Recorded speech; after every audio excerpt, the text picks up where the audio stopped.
గడిచిన 2 రోజులుగా నగరంలో ఎడతెరిపి లేకుండా కురుస్తున్న భారీ వర్షాల కారణంగా అనేక లోతట్టు ప్రాంతాలు నీట మునిగాయి.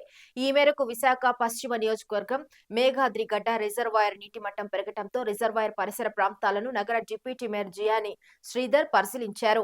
రిజర్వాయర్ సిబ్బందిని అడిగి నీటి మట్టం వివరాలు తెలుసుకున్నారు. ఈ సందర్భంగా ఎడతెరిపి లేని కారణంగా ప్రజలందరూ అప్రమత్తంగా ఉండాలని, సురక్షిత ప్రాంతాలకు తరలి వెళ్లాలని కోరారు.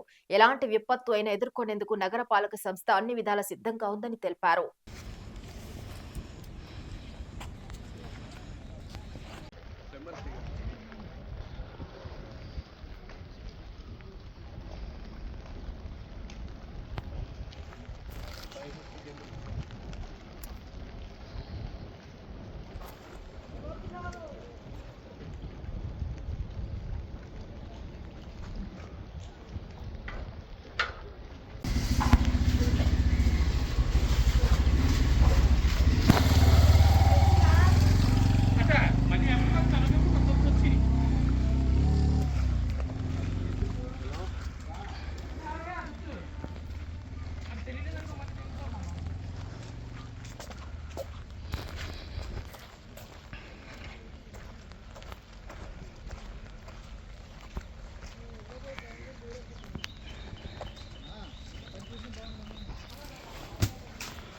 రమేష్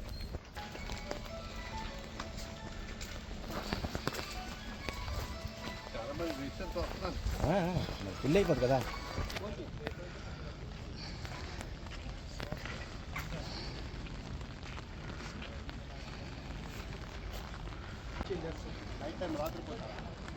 రాత్రిపూట రావట్లేదా? ఇంకా రాని సార్ స్టార్ట్ అయింది.